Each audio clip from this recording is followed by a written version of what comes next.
Lockdown के चौथे चरण के लिए भोपाल में किस तरह से गतिविधियां संचालित होंगी, इसके लिए कलेक्टर तरुण पिथौड़े ने रविवार रात आदेश जारी किए हैं। यह आदेश 31 मई तक लागू रहेगा।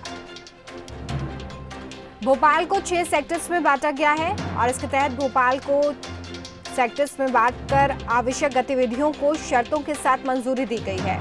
Kolar, Hoshangabad road, Ratibad, Govindpura industrial area, BHEL और बैरागढ़ सेक्टर, ये 6 सेक्टर्स हैं जिनमें भोपाल को बांटा गया है। इन 6 सेक्टर्स में कंटेनमेंट एरिया को छोड़कर प्राइवेट दफ्तर 33% स्टाफ के साथ खोले जा सकेंगे। इसके अलावा कंटेनमेंट एरिया को छोड़कर इंडस्ट्री में भी 50% स्टाफ के साथ इन्हें खोलने की परमिशन दे दी गई है। कंटेनमेंट एरिया को छोड़कर वाहन रिपेयरिंग और स्पेयर पार्ट्स की दुकानें भी खोली जा सकेंगी। एसडीएम के आदेश से ही ये दुकानें खुलेंगी। इसके अलावा इंफ्रास्ट्रक्चर एंड कंस्ट्रक्शन एक्टिविटीज को भी अनुमति दी गई है, लेकिन ये सारी गतिविधियां कंटेनमेंट एरिया में नहीं हो सकेंगी। निर्माण श्रमिकों को कार्यस्थल पर या आसपास ही रहना जरूरी होगा। कहीं और जिले से, कहीं और से लाकर उनसे काम नहीं करवाया जा सकता है। राजधानी परियोजना प्रशासन, नगर निगम, पीडब्ल्यूडी को मेंटेनेंस और निर्माण कार्य की अनुमति दे दी गई है। इसके अलावा कंटेनमेंट क्षेत्र को छोड़कर कोचिंग संस्थानों को 33% स्टाफ की मौजूदगी में ऑनलाइन कोचिंग के लिए रिकॉर्डिंग की मंजूरी दी गई है। बहुत ध्यान रखिए कि कोचिंग सेंटर्स में बच्चे नहीं जाएंगे, सिर्फ ऑनलाइन यहां से टीचिंग हो सकेगी। इन सेक्टरों में काम करने वाले लोग सेक्टर के ही निवासी हो, ये बहुत जरूरी है। सेक्टर के बाहर से कोई भी कर्मचारी कार्यस्थल पर आने जाने के लिए प्रतिबंधित रहेगा। कर्मचारी को वोटर आईडी कार्ड रखना बहुत जरूरी होगा। और देखिए, ये सारी जो गाइडलाइंस है, इसका पालन आपको 31 मई तक करना है, क्योंकि 31 मई तक लॉकडाउन को एक्सटेंड किया गया है। और ऐसे में और कौन सी महत्वपूर्ण बातें हैं जो आपको ध्यान में रखनी है, वो हम आपको बता रहे हैं। पब्लिक प्लेसेस पर थूकना, शराब पीना, पान खाना, गुटखा, तंबाकू का सेवन करना प्रतिबंधित है, ध्यान रखिए।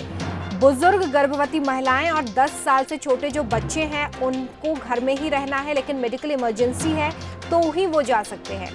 कंटेनमेंट जोन में बिना अनुमति के ओपीडी या क्लिनिक को चलाना प्रतिबंधित है, इस पर अभी भी रोक जारी है। सभी स्कूल, कॉलेज बंद है। Cinema hall, shopping mall, gym, sports complex, swimming pool, park, hotel, spa, salon बंद है। धार्मिक स्थल पर भी रोक लगाई गई है। सामाजिक, राजनीतिक, खेल, शैक्षणिक, धार्मिक समारोह, लोक परिवहन सेवाएं, ये सब अभी भी बंद है। टोटल लॉकडाउन पूरी तरीके से पहले की तरह जारी रहने वाला है। किसी को भी घर से निकलने की अनुमति नहीं है, इसलिए जरूरी ना हो तो घर से बाहर ना निकले। जिले की सभी सीमाएं पहले की तरह सील रहेंगी। यहां पर आने जाने पर रोक लगाई गई है। और देखिए, ऐसे में जो ऑफिसेस हैं उनको लेकर भी गाइडलाइन जारी है। साथ ही जो गवर्नमेंट ऑफिसेस हैं वहां पर किस तरीके से काम होगा, इसको लेकर भी गाइडलाइन में जिक्र किया गया है। सरकारी और अर्ध सरकारी दफ्तर 33% स्टाफ के साथ काम कर सकेंगे। कंटेनमेंट जोन में रहने वाले स्टाफ को दफ्तर में आने की इजाजत नहीं होगी। कंटेनमेंट जोन के बाहर निर्माण कार्य हो सकता है। मजदूर साइट पर ही रहेंगे, उन्हें एक सेक्टर से दूसरे सेक्टर, एक जिले से दूसरे जिले में जाने की अनुमति नहीं है। साथ ही शादी समारोह में 10 व्यक्तियों की उपस्थिति होगी, सिर्फ अधिकतम 10 व्यक्ति। सोशल डिस्टेंसिंग यहाँ पर भी जरूरी होगी। अंतिम संस्कार में भी अधिकतम 10 लोग ही रह सकते हैं, यहाँ पर भी सोशल डिस्टेंसिंग का ध्यान रखना होगा। ट्रक, इसको लेकर भी जो गाइडलाइंस है उसमें ये जारी किया गया है कि 2 चालक और 1 हेल्पर ही सिर्फ ट्रक में सवार होकर मूवमेंट कर सकते हैं। जिसके पास 4 व्हीलर है उसके लिए क्या गाइडलाइन है, ड्राइवर समेत 2 व्यक्ति हो सकते हैं। 2 व्हीलर पर एक ही व्यक्ति होगा। ये पहले की तरह रखा गया है कि अगर आप 2 व्हीलर का इस्तेमाल कर रहे हैं तो सिर्फ जो ड्राइव कर रहा है वही जाएगा, उसके पीछे बैठकर कोई नहीं जा सकता है। होम डिलीवरी वाली स्टेशनरी, कूलर, फ्रिज, एसी, पंखे की दुकानों को अनुमति दी गई है, लेकिन सिर्फ होम डिलीवरी। यहाँ पर दुकानों पर जाकर आप सामान नहीं खरीद सकेंगे।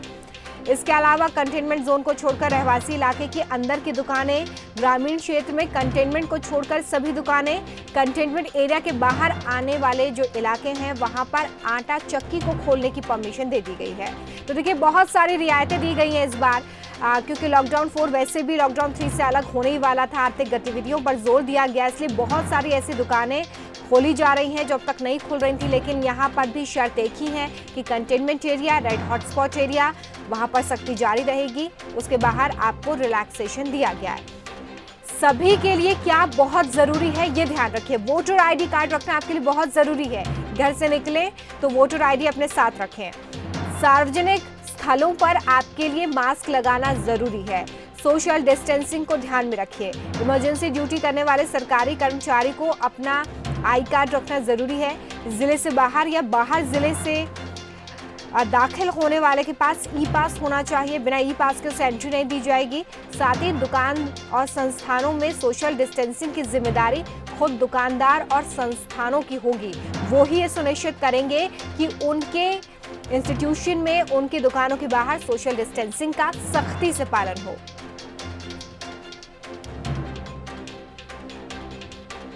तो ये तमाम दिशा निर्देश है जिसका आपको 31 मई तक पालन करना है, क्योंकि केंद्र सरकार ने 2 हफ्ते के लिए लॉकडाउन को आगे एक्सटेंड कर दिया है और साथ ही आपको बता दिया है कि कौन से नियम, कायदे, कानून हैं 31 मई तक के लिए।